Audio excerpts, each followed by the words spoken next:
নমস্কার, আপনারা দেখছেন ইউটিউব নিউজ চ্যানেল বাংলার ৩৬৫। আজ ১৫ই মে বুধবার।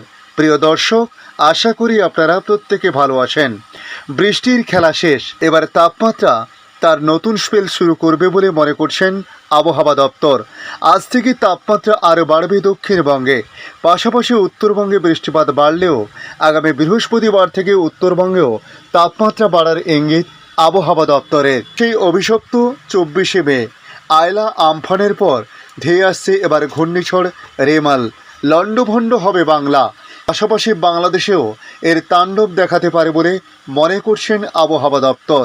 সমস্ত কিছু ধাপে ধাপে জানানোর চেষ্টা করব আপনাদের। প্রাথমিকভাবে আমরা দেখে নেব কি জানিয়েছে নতুন এই আপডেটে। বঙ্গজীবনে মে মাসের স্মৃতি মোটেও সুখকর নয়। ২০০৯ সালে ২৫শে মে সুন্দরবন তছনছ করেছিল আয়লা। ২০২০ সালে ২০শে মে আছড়ে পড়েছিল আমফান। এবার মে মাসের শেষে ফের প্রকৃতির দুর্যোগের আশঙ্কা রাজ্যে ও পড়শি দেশ বাংলাদেশে। বঙ্গোপসাগরে তৈরি হয়েছে ঘূর্ণিঝড় রিমাল, যা মে মাসে শেষের দিকে বাংলা এবং বাংলাদেশের উপকূলে আছড়ে পড়তে পারে বলে জানানো হয়েছে। আবহাওয়া দপ্তরের আপডেটে বলেছে, চলতি মাসে বঙ্গোপসাগরে অন্তত দুটি নিম্নচাপ তৈরি হওয়ার কথা, যা মাসের দ্বিতীয়ার্ধে ঘূর্ণিঝড়ের রূপ নিতে পারে। আবহাওয়াবিদরা বলছেন ২০শে মে দক্ষিণ বঙ্গোপসাগরে তৈরি হতে পারে ঘূর্ণাবর্তটি। এরপর উত্তর দিকে এগোবে সেটি, ধীরে ধীরে শক্তি বাড়াবে। ২৪শে মে ঘূর্ণিঝড়ে পরিণত হবে সেটি। ২৫শে মে সন্ধ্যের পর সেটি বাংলাদেশ বা পশ্চিমবঙ্গের ভূভাগে প্রবেশ করতে পারে। তবে সেই ঝড়ের গতিবেগ কতটা থাকবে বা কতটা ক্ষতিকর হতে পারে তা এখনও স্পষ্ট নয় বলে জানানো হয়েছে। তবে বঙ্গোপসাগরে তৈরি হওয়া ঘূর্ণিঝড় রিমাল এর নামকরণ করেছে ওমান। আরবিতে যা অর্থ হলো বালি। অবশ্যই এই নামে গাজা থেকে ১০৭ কিলোমিটার দূরে একটি শহরও রয়েছে।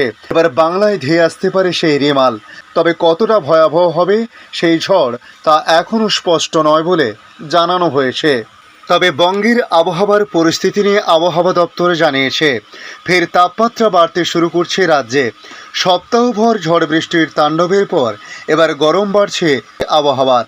গত দুদিনে দক্ষিণবঙ্গ সহ রাজ্যের সমস্ত জেলাতে বেড়েছে তাপমাত্রা। আবহাওয়া দপ্তর জানিয়েছে, চলতি সপ্তাহে তাপপ্রবাহের পরিস্থিতি না থাকলেও এবার থেকে ঊর্ধ্বমুখী হবে পারদ। তবে আজ বুধবার থেকে দক্ষিণবঙ্গে কমবে বৃষ্টির পরিমাণ। আজ হালকা বৃষ্টি হতে পারে পুরুলিয়া, ঝাড়গ্রাম, পশ্চিম মেদিনীপুর, পশ্চিম বর্ধমান, বীরভূম, মুর্শিদাবাদে। বাকি সমস্ত জেলায় শুষ্ক থাকবে আবহাওয়া। কলকাতায় আপাতত বৃষ্টির কোনো সম্ভাবনা নেই। সপ্তাহভর শুষ্ক থাকবে আবহাওয়া। ১৮ তারিখ পর্যন্ত দক্ষিণবঙ্গের সমস্ত জেলায় শুকনো থাকার সম্ভাবনা রয়েছে। চলতি সপ্তাহে গোটা রাজ্যেই তাপমাত্রা ৩ থেকে ৫ ডিগ্রি সেলসিয়াস তাপমাত্রা বাড়তে পারে। কলকাতায় সর্বোচ্চ তাপমাত্রা হতে পারে ৩৮ ডিগ্রি সেলসিয়াস। পশ্চিমের বাঁকুড়া, পুরুলিয়া সহ অন্যান্য জেলাগুলির তাপমাত্রা ৪২ ডিগ্রি পর্যন্ত চড়তে পারে বলে বলা হয়েছে। চলতি সপ্তাহে উত্তরবঙ্গের একাধিক জেলায় বৃষ্টির সম্ভাবনা রয়েছে। তবে গতকাল রাতে শিলাবৃষ্টি হয়েছে কিছু জেলাতে। আপাতত রবিবার পর্যন্ত দার্জিলিং, জলপাইগুড়ি, কালিম্পং, আলিপুরদুয়ার এবং কুচবিহারে বিক্ষিপ্ত বৃষ্টিপাত হলেও মোটামুটি বৃষ্টিপাত হতে পারে বৃহস্পতিবার পর্যন্ত দার্জিলিংয়ে। তবে অন্যান্য জেলাগুলিতে বিক্ষিপ্ত খুবই সামান্য বৃষ্টিপাতের সম্ভাবনা থাকছে বৃহস্পতিবারের পর থেকে।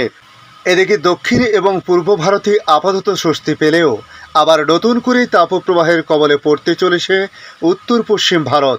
মৌসুম ভবন জানিয়েছে, আগামী ১৬ই মে থেকে উত্তর পশ্চিম ভারতে নতুন করে তাপপ্রবাহ শুরু হবে।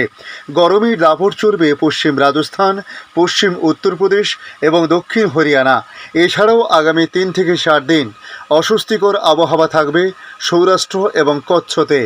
মৌসুম ভবন আরও জানিয়েছে, ১৬ এবং ১৭ই মে তাপপ্রবাহ চলবে পাঞ্জাব, হরিয়ানা, চণ্ডীগড়, দিল্লিতেও। তবে ১৪ থেকে ১৯শে মে পর্যন্ত উপদ্বীপীয় দক্ষিণ ভারতে ভারী বৃষ্টির পূর্বাভাস দিয়েছে মৌসুম ভবন। সঙ্গে বজ্রবিদ্যুৎ এবং ঝোড়ো হাওয়া বইতে পারে বলে জানানো হয়েছে।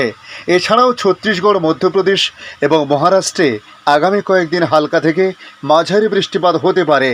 দক্ষিণ ভারতে তামিলনাড়ু, পুদুচেরি, করাইকল, কেরল, মাহে, কর্ণাটক, আগামী সপ্তাহ পর্যন্ত বৃষ্টির সম্ভাবনা রয়েছে।